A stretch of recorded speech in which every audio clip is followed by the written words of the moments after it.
Ini beritanya anggaplah skalanya 10. Kemudian ada yang meluruskan, tapi spreadingnya jauh dari yang hoax itu, hitungan 2 lah. Artinya kan misalkan cuma 20% yang tahu itu hoax gitu.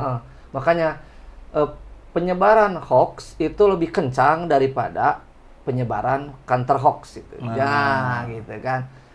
Jadi berita yang faktual itu kadang-kadang kalah cepat penyebarannya dengan berita yang hoax katakanlah atau yang sensasional katakanlah. Karena memang secara psikologis orang kan lebih tertarik hal-hal yang tadi syarat-syaratnya sensasional ya, kontroversi, tidak pasti.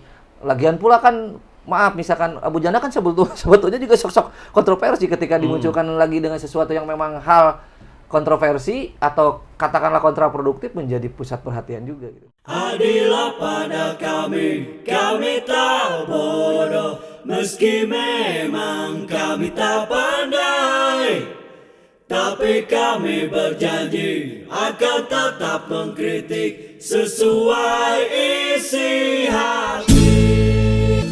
Hei penguasa, ini kami rakyat jelata, engkau ada untuk siapa? Hei penguasa, ini kami rakyat jelata, mau sampaikan semua keluh kesah. Bekerjalah dengan hati, pakai empati, jangan banyak intrik, apalagi bikin takdir. Bijaklah dalam membuat peraturan, jangan sampai bikin aturan yang berat sebelah. Bismillahirrahmanirrahim. Assalamualaikum warahmatullahi wabarakatuh. Waalaikumsalam warahmatullahi wabarakatuh. Sahabat, saya sedang berhadapan dengan Sandi Ibrahim. Apa disebutnya ya? Pakar pencari fakta. Begitu? Pencari fakta mah nggak usah. Oh, nggak usah. Pegiat aja. Pegiat. Ya, yang lebih tepatnya adalah pegiat pencari fakta.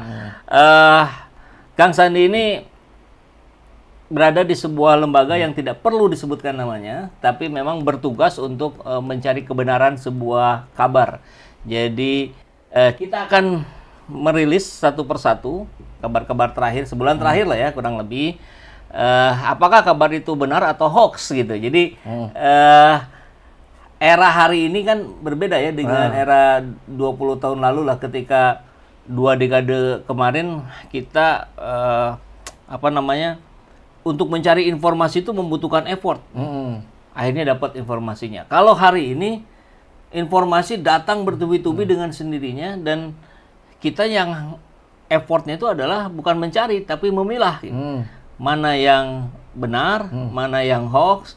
Udah siap Kang Sandi? Siap, kita bangga. akan munculkan kabar, misalkan yang pertama tentang kemarin rame tuh Abu Janda. Abu Janda. Itu trending topik berhari-hari. Bu Janda selamat sudah diangkat menjadi komisaris ya. Komisaris apa ini kalau kita lihat di sini? Komisaris PT Jasa Marga Toll Road Operation. Abu Janda pembela Jokowi jadi komisaris PT Jasa Marga.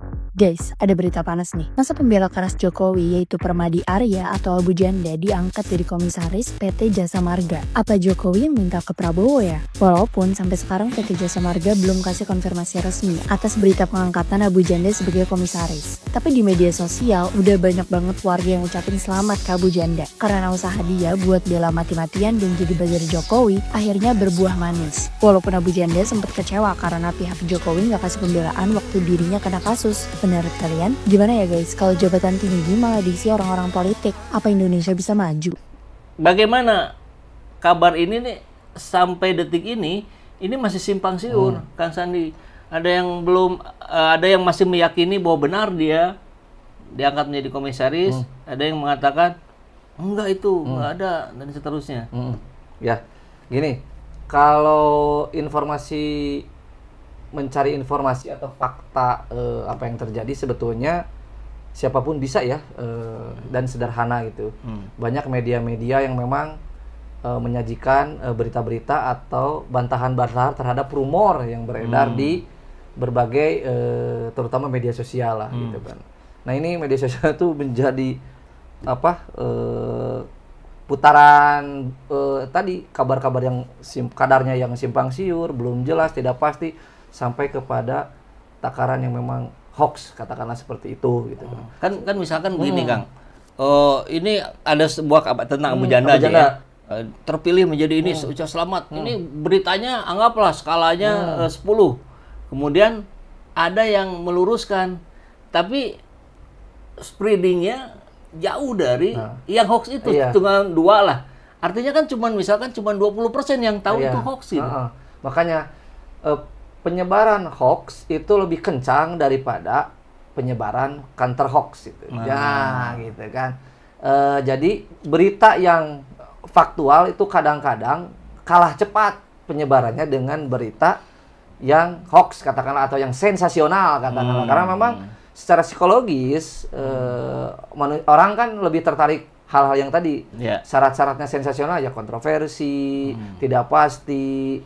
Lagian pula kan maaf, misalkan Abu Janda kan sebetulnya juga sok-sok kontroversi ketika dimunculkan lagi dengan sesuatu yang memang hal kontroversi atau katakanlah kontraproduktif, menjadi pusat perhatian juga gitu. Tapi yang paling penting apakah faktanya itu benar atau tidak, kita bisa cek misalkan. Coba misalkan kita buka di Kompas misalkan.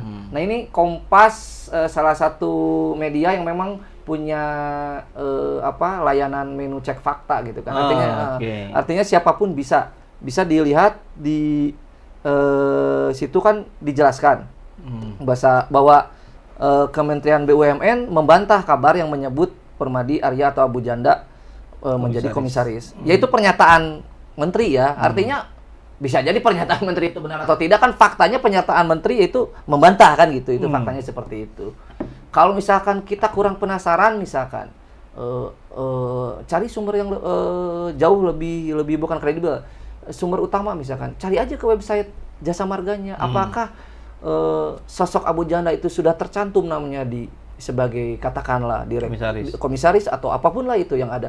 Kalau belum ada ya berarti belum minimal itu mendahului kan gitu. Hoax mendahului fakta kan gitu, misalkan seperti itu. Kadang-kadang kan seperti itu. Dalam konteks ini kira-kira ya artinya kita bermain reka-reka aja.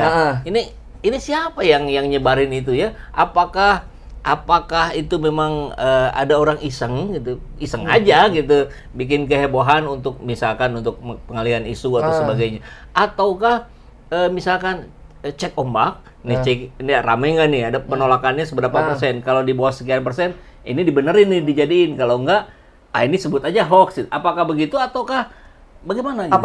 Apapun motif hoax itu kalau dulu kan bisa belum terlalu complicated ya, kalau dulu itu dalam konteks politik misalkan, dalam kontestasi atau apapun, setelah pasca kontestasi bahwa hoax itu untuk misalkan menyerang lawan, menyerang musuh, memframing atau menyudutkan lawan-lawan politik dalam konteks politik. Dalam konteks ekonomi dia bisa bisa menghasilkan cuan kan gitu. Dia mendapatkan engagement dan narasi apapun misalkan seperti itu. Dan hari ini ternyata mau politik mau apapun, ketika misalkan dikomodifikasi menjadi bisnis, bisa mendapatkan cuan kok. Jadi motif itu tidak bisa ditelusuri. Apakah yang tadi itu, apakah ini sekedar cek ombak ataukah memang yang motif nggak bisa secara detail, tidak bisa, tapi secara gejala kan bisa. Ini mah misalkan lihat misalkan penyebarannya banyak untuk mendapatkan engagement, akunnya baru, berarti itu mah cari cuan. Itu kan tergantung kanal yang menyebarkan gitu kan misalkan. Kalau TikTok misalkan narasinya kontraproduktif, kontroversi untuk mendapatkan likability yang tinggi, ya itu kan ketahuan gitu kan. Tapi ketika misalkan kita ditelusuri di balik akun itu jejaringnya kemana-kemana, kan itu bisa mudah dilacak. Ternyata ini klaimnya siapa, tebennya siapa, kan itu bisa terkonstruksi. Oh ini mah berarti perseteruan politik. Misalkan bisa jadi seperti itu gitu kan. Itu kan begitu terbuka untuk dilacak gitu kan. Gitu. Cuman itu tadi barangkali ya, kalau orang awam, orang kebanyakan waktu buat melacaknya nggak ada, atau itu hanya sekedar informasi yang melintas saja, dia tidak berpikir untuk mencari kebenarannya gitu. Tapi termakan juga gitu kan. Ya, tapi kalau misalkan gini, ada mantan presiden yang mengatakan saya punya 11.000 di kantong saya. Nah itu kan nggak kebuktian tuh. Ya. Itu masuk kategori hoax apa nggak sih? Belum terbukti aja gitu kan. Kalau memang nyatanya tidak ada berarti hoax gitu. Oke. Gitu. Berarti kalau sekarang tidak terbukti. Belum terbukti aja nggak ada buktinya gitu kan. Gitu. Berarti itu masuk kategori hoax. Bisa jadi itu hoax aja gitu. Hoax itu. Seperti Oke, itu. Cuman kan kadar hoax itu juga kan beda-beda ya. Misalkan kayak seperti ini kan menyesatkan gitu kan. Ada yang memang kejadiannya betul tapi narasinya salah. Itu kan model false news atau false information yang memang dikonstruksi sedemikian rupa misalkan. Kejadiannya kapan dinarasikannya hari ini atau kejadiannya Jadi di mana beda makna, ya? beda makna gitu. Oke, Ada betul, bisa koneksi yang tidak nyambung gitu. Terus apalagi ya? Ada yang meniru-niru gitu kan. Ternyata ini bukan bukan sebuah lembaga tapi lembaganya ditiru, di copy paste dan sebagainya gitu, diklaim.